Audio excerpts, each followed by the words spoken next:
All right, welcome back to Tennessee Mornings. The Tennessee Titans will be in the national spotlight tonight as they host the New York Jets over at LP Field. The Titans are out of the playoff picture, but they can still play the role of spoiler. Joining us this morning, Terry McCormick from titoninsider.com. Good to see you. Thanks for being here. Thanks for having me. So the Jets still in the playoff picture, so there is some motivation here for the Titans. Right. Jets clinging by a thread. They come into this ball game 6-7, needing to win out, maybe get a little help by having the Bengals lose at least one game probably, but still some hope for the Jets if they can win out. The Titans, that's their motivation.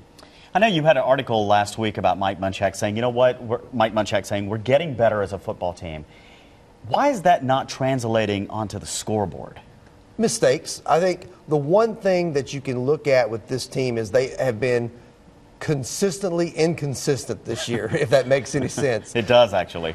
They will take the ball downfield, go on a long drive, look really good, and then it bogs down. They're an interception. Sometimes it ends in a field goal, but it's not translating into prolonged success. I think part of it is the growing pains of a young quarterback in Jake Locker. Some of his playmakers, Kenny Britt, Kendall Wright, some of those guys have not been as consistent as you would like this year. And the defense, they've had all kinds of problems. They've been better of late, but had all sorts of problems tackling this year, missed assignments, and it just all snowballs and adds up. This team is just not consistent. This team is 4-9. Is Mike Munchak on the hot seat? I don't think so. I think Bud Adams personally picked Mike Munchak because he knew him very, very well, and he knew what type of person and what type of hard worker and coach Mike Munchak was. I think he wants to see Mike Munchak get a fair shake, and I think he knows that he did not inherit a playoff roster when he took this football team over. Now, there could be some changes on the staff. I think there could be some assistants moved. There could be some guys changed around, moved around, or even let go. And I think in terms of those sorts of things, you'll see a lot of personnel moves in terms of players this offseason.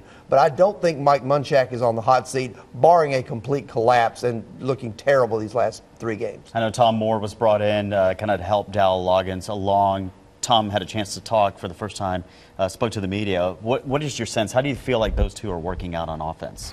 Well, I think he's kind of been brought in an advisory capacity, just to kind of be a sounding board, kind of a mentor for Dowell Loggins, because Dowell is 32 years old. He's a first-time play caller, and he's also a sounding board and a resource for the players. I think you can see Tom Moore in practice talking with Jake Locker, talking with Kenny Britt, kind of imparting some tidbits and some wisdom there. And I think those are the sorts of things that maybe a young football team can really need and benefit from, because you got to remember, this guy has coached the likes of Lynn Swann and John Stallworth and Peyton Manning and Barry Sanders. Sure, He's been around talent. He knows how to get the most out of it. So the Titans certainly can benefit from his wisdom. Did the Titans get a win tonight? I think they've got a shot. I think if they don't come out flat, if they have something good happen early, I think they've got a shot. Will Tim Tebow play? I think he'll play some, but I don't think you'll see him play a whole lot, barring an injury or really a terrible performance from Sanchez. All right, Terry McCormick with titoninsider.com. Appreciate it. You can follow Terry on Twitter and Facebook as well.